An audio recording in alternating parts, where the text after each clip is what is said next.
Next theorem, if lambda 1, lambda 2, so on up to lambda n are distinct eigenvalues of t belongs to A of V, and if v1, v2, so on up to vn are eigenvectors of t corresponding to lambda 1, lambda 2, so on up to lambda n respectively, then v1, v2, so on up to vn are linearly independent over F.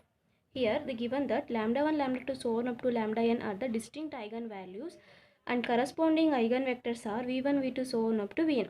Here, now we have to show that this eigenvectors, that is v1, v2, so on up to vn are linearly independent ಅಂತ ಹೇಳಿದ್ರೆ ಏನಂತ prove ಮಾಡಬೇಕು. So all the constants are equal to 0 ಅಂತ ಹೇಳಿ prove ಮಾಡಬೇಕು. So proof, we prove this theorem by induction of n. If n is equal to 1, then v1 is linearly independent and v1 is not equal to 0. We know that eigenvector is always a non-zero vector, so therefore v1 is not equal to 0.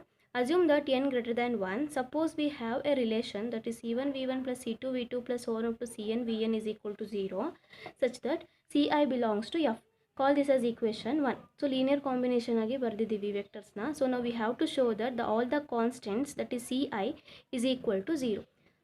Now apply t on 1, we get t of c1 v1 plus t of c2 v2 plus so on up to t of cn vn is equal to 0.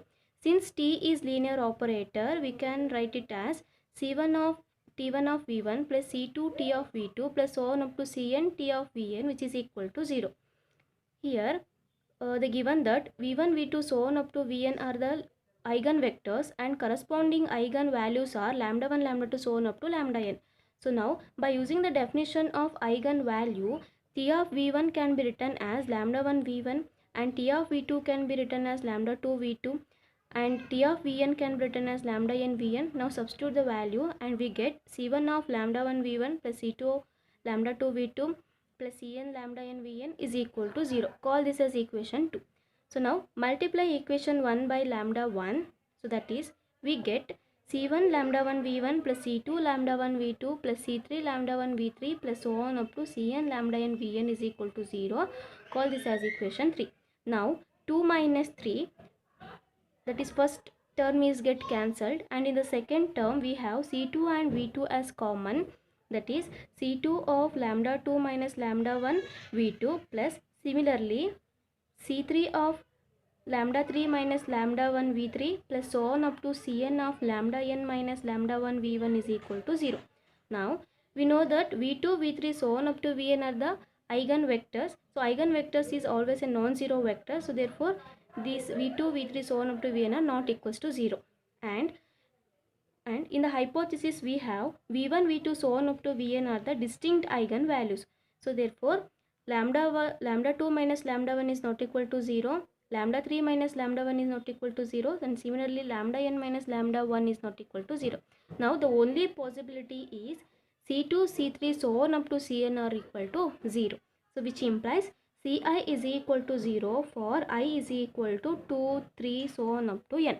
Now substitute the value of these constants in equation 1. We get that is c1 v1 plus, since c2 is equal to 0, whole term is equal to 0 and up to cn is equal to 0, therefore the remaining term is c1 v1 which is equal to 0. That is from equation 1 we have c1 v1 is equal to 0. Since v1 is eigen vectors which is not equal to 0, which implies c1 must be equal to 0. Thus we have c1 is equal to c2 is equal to so on up to cn is equal to 0. Hence v1 v2 so on up to vn are linearly independent, and hence the proof.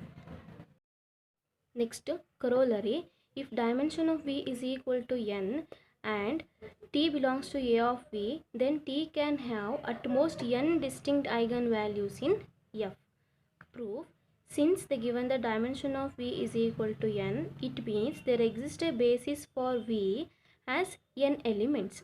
So now I ಎಷ್ಟು n elements linearly independent set ಆಗಿರುತ್ತೆ because those are all the elements of basis. So therefore the set of linearly independent vectors in V can have at most n elements, but by the above theorem any set of distinct eigenvalues of T gives rise to a corresponding set of linearly independent eigenvectors. So last theorem ಏನು prove ಮಾಡಿದ್ವಿ ಅಂದರೆ, so distinct eigenvalues ಗೆ so there exist corresponding eigenvectors and those eigenvectors are linearly independent. Okay, ಇಲ್ಲಿ ನಮಗೇನು ಸಿಕ್ತು, linearly independent vectors ಎಷ್ಟು exist ಆಗ್ತಾ ಇದೆ, ಮ್ಯಾಕ್ಸಿಮಮ್ n ಎಲಿಮೆಂಟ್ಸ್ ಎಕ್ಸಿಸ್ಟ್ ಆಗುತ್ತೆ. ಸೊ ಹಾಗಾದರೆ ಲೀನಿಯರ್ಲಿ ಇಂಡಿಪೆಂಡೆಂಟ್ ಐಗನ್ ವೆಕ್ಟರ್ಸ್ ಎಷ್ಟು ಎಕ್ಸಿಸ್ಟ್ ಆಗುತ್ತೆ, at most n elements. So ಎಷ್ಟು ಐಗನ್ ವೆಕ್ಟರ್ಸ್ ಎಕ್ಸಿಸ್ಟ್ ಆಗುತ್ತೋ ಅಷ್ಟೇ ಐಗನ್ ವ್ಯಾಲ್ಯೂಸ್ ಎಕ್ಸಿಸ್ಟ್ ಆಗಬೇಕು. So therefore there exist n distinct eigen values. That is we can conclude that T can have at most n distinct eigenvalues in F. Hence the proof.